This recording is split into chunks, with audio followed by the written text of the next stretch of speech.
Welcome to the 5-step process to selling your business for the highest possible price without wasting months of your life on a failed deal. Imagine how it would feel to sell your business for a life-changing sum of money and have enough to retire, to travel, to move to the beach, to start your next venture. And you can do this in as little as 90 days from today. Is it even possible? Would you call me crazy? There are two types of businesses in the world. Those where the business owners build it to sell. And when they're ready, they find the right advice, they run a structured process, and they sell their business for a life-changing sum. The other type of business owner says, I want to sell, but they don't have the right advice. They try to run a process on their own, and they spin around in circles, spending months or even years trying to sell their business, but they ultimately fail. And they end up having to close the doors or work well into their 70s or 80s, and even in their 90s. In this video, I'm going to show you exactly what separates the successful business sellers from the business owners who don't sell and end up having to work forever or simply shut down their business. Hi, my name is Chad Pavel. I'm a CPA based in Connecticut, and I'm an M&A advisor with experience helping over 50 clients and over $600 million in transactions in my career. I've worked on Wall Street and for an M&A firm. I started a CFO and M&A consulting firm in 2017. And here are just a couple of examples of the businesses we've been able to help and some of the organizations I'm a part of. Here are a few more examples of clients who my team and I have helped over our years working on Wall Street and helping independent small business owners with their business sale process. So this video is for business owners who have reached retirement age and you're ready to sell in the next 6 to 12 to 24 months. It's also for those who simply want to monetize. You know we're in a seller's market and you have been getting acquisition offers. You want to sell to capture the value you have built so far in your business. And you can fund your next adventure, take a couple of years off, but it's not 100% urgent at the moment. And finally, this is for those who are simply planning. You're not ready to sell now, but you know you want to know what your business is worth and what it takes to sell for a high price in the next 2, 3, even 10 years. So in this video, we're going to cover 5 major topics. When is the right time to sell your business? We're going to cover valuation. How are small businesses valued and what is yours worth today? We're going to cover the process of selling a business. We're also going to cover the preparation. What can you do today to prepare your business to sell successfully and for the price you want? We're going to cover the different types of advisors, the differences, what they do for you, what they don't do for you, and the costs of working with different advisors, including M&A advisors.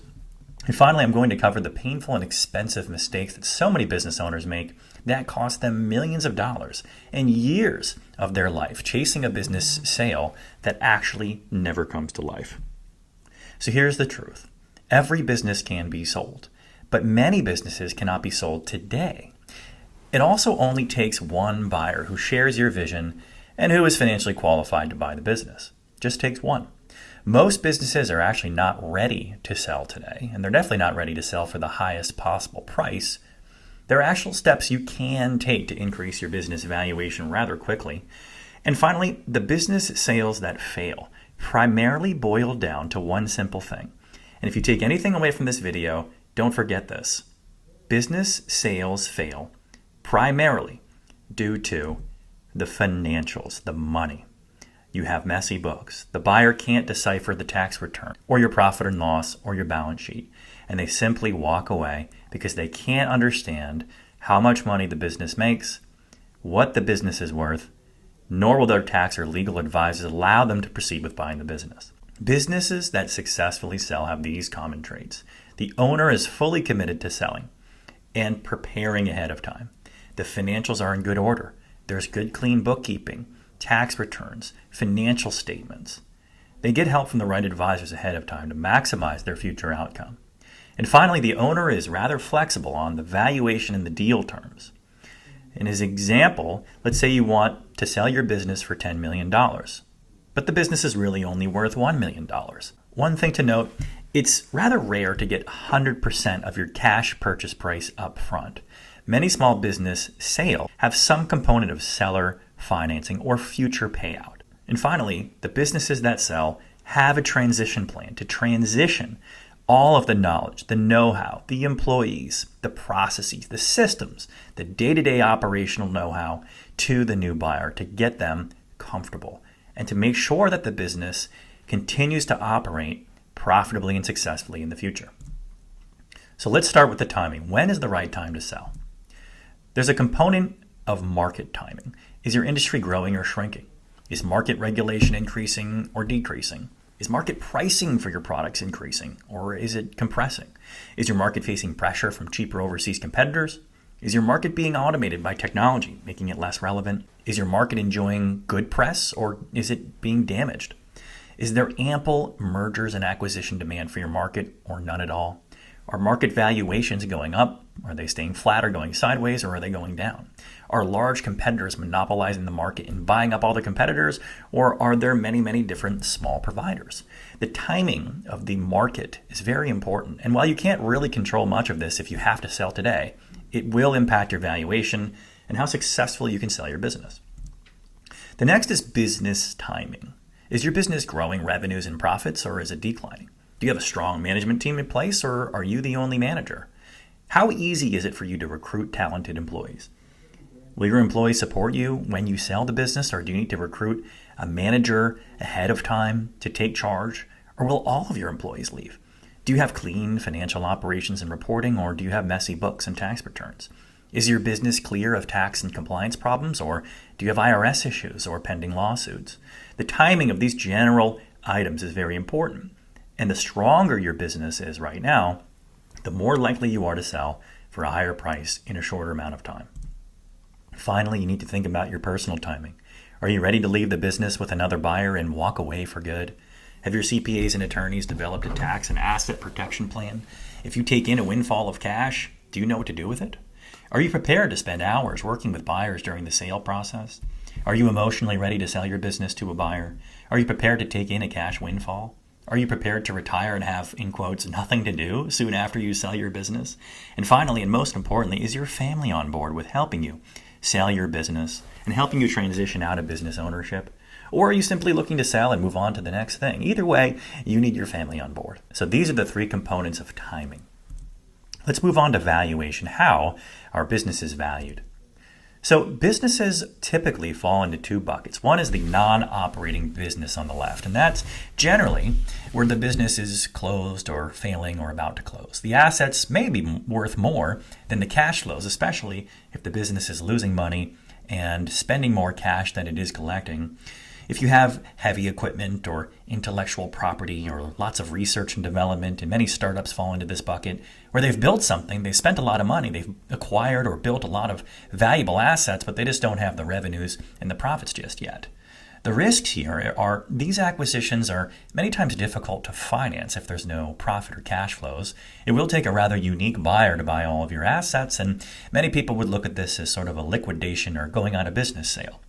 And many times these result in lower valuations. But if your business has assets, even if you're not operating at full capacity or you've actually closed your doors and you do have some assets, you can certainly sell and get a significant amount of money, albeit at a lower valuation typically than an operating business. Now, on the right side, you've got operating businesses, and these businesses are typically valued based on their earnings, their past earnings, and potentially their future earnings. This is for businesses that are operating. They have revenues, they have profits, and even better if they're growing. There's a premium for growth or scalable businesses, businesses that have a secret sauce, a competitive advantage in the marketplace. These are sometimes called turnkey acquisitions, where an independent buyer or a financial buyer can buy the business and it will continue to run without the seller. These are more easily financed by the buyer through SBA loans, commercial loans, or even equity financing. Most times, operating businesses with growing profits and revenues have higher valuations and higher sale prices than the liquidation scenario on the left. You need to know about two terms. One is called EBITDA or EBITDA. That is called earnings before interest, tax, depreciation, and amortization. You should also know about SDE or seller's discretionary earnings.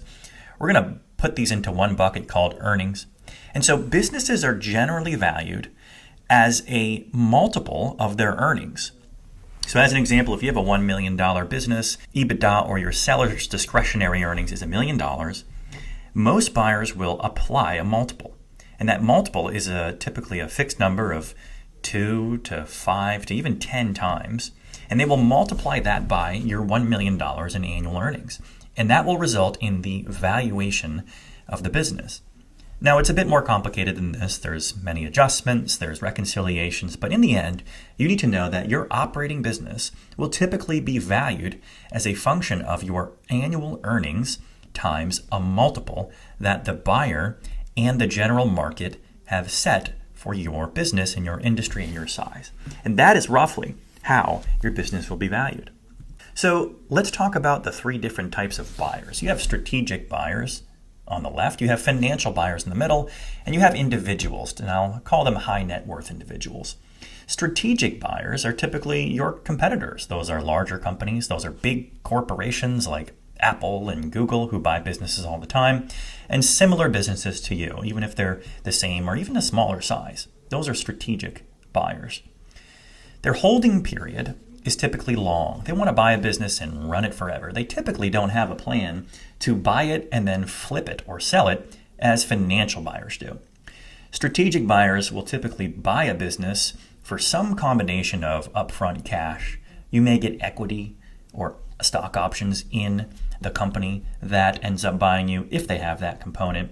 And many times there will be some sort of earn out where you will get paid a portion of the purchase price or even more than the purchase price if the business performs, and especially if you continue to stay with the newly acquired company over time.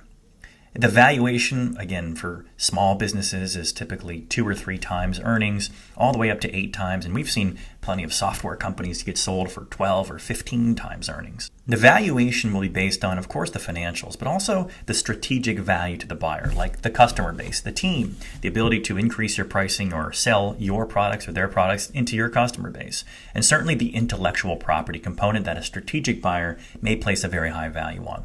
So that's strategic buyers. Financial buyers in the middle are private equity firms, family offices, search funds. They typically use investors' capital. They invest other people's money to buy a business. And they will typically sell after they reach a target return or even a target holding period. And that period is typically 3 to 5 years, sometimes a bit more. And many times once a business has hit its target return on investment, a financial buyer will sell the business or merge it in with another company. So they are primarily financially focused, unlike strategic buyers. Typical deal structure for financial buyers, they will pay cash up front. Sometimes you will roll your equity, as they call it, and you will also potentially get an earnout for future performance, which could result in an even higher purchase price. They will typically pay between 4 and 8 times earnings, or EBITDA, and they must also show that the purchase price plus the future growth will generate a cash-on-cash return, again, in that holding period. So again, they're much more financially and outcome focused, and that is financial buyers. Now, individual buyers are just as it sounds. They are 1 or 2, sometimes 3 people who want to buy a business. They might be retired executives. They might have lost their corporate job. They might be leaving the corporate world to enter entrepreneurship through acquisition. And many times they have a longer holding period. They want to buy a business and be the CEO and run it for 5 or 10 years or even longer. And while they may raise equity from financial buyers or bring on bank loans to buy the business and grow it, they might even acquire other companies. Many times individual investors want to buy the business as is and simply replace the seller or the owner and take the place of the CEO. Now, most of these acquisitions are financed by a small portion of cash, and they will typically take on a bank loan and have some sort of seller financing to pay the former owner upfront plus some future earnout as well. Now, individuals will typically pay less than financial buyers and strategic buyers, especially for smaller companies. The reason for that is most small businesses, as we mentioned, are valued from 2 to 3 to 4 and sometimes 5 times annual earnings, especially if you have an individual buyer. Since they're not investing the money of big pension funds like financial buyers, and since they probably don't have $100 million or $1 billion in cash in the bank like strategic buyers, naturally their purchasing power will be lower, but they will be running the business, and many times the best buyer is an individual buyer. So that is the buyer universe. Next, let's talk about the process. How long does it take and what is the actual process? The timetable that we typically see when we help companies prepare to sell is roughly 3 months for a small acquisition with very clean books and records, up to 6 months for, again, a slightly larger or more complex business with more details that the buyers will go through. And again, this is for a structured process with a very quality company, but it's not unheard of for some businesses to take a year or two or more to sell. In the first month, what we do, and what any advisor should be doing, is they prepare the marketing materials. They look at all of your financials, they draft an information memorandum, and they start to build the potential buyers list. In the second phase, they will start to reach out to potential buyers, and hopefully your advisor will have a list of hundreds or even thousands of potential buyers. They will sign confidentiality agreements with those buyers. They will distribute the information, and they will begin to evaluate the initial buyers list and the interest. In the next phase, they will start to receive initial non-binding offers. And depending on the process, the buyers may submit a non-binding offer. They will then begin to meet with management. They will then begin to have a call or two with you as the seller. And then your advisor should begin to prepare the data room. And that is basically a virtual Dropbox or online portal where your advisor will upload all sorts of financial information that a buyer will want to see. At that point, once you start seeing some success and you know that you have a good quality buyer pool, your attorneys will begin to draft a legal documentation.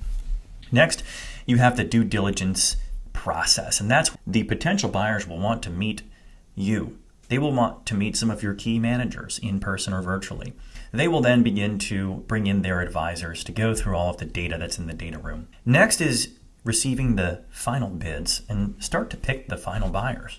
Now, in an ideal process, you have a handful, meaning 3 to 5 and even 10, potential very interested and qualified buyers. But at this process, several months in, you should start to receive offers and start to be able to negotiate those offers with a smaller pool of buyers. And naturally, the good process will start to remove the non-qualified buyers from the process.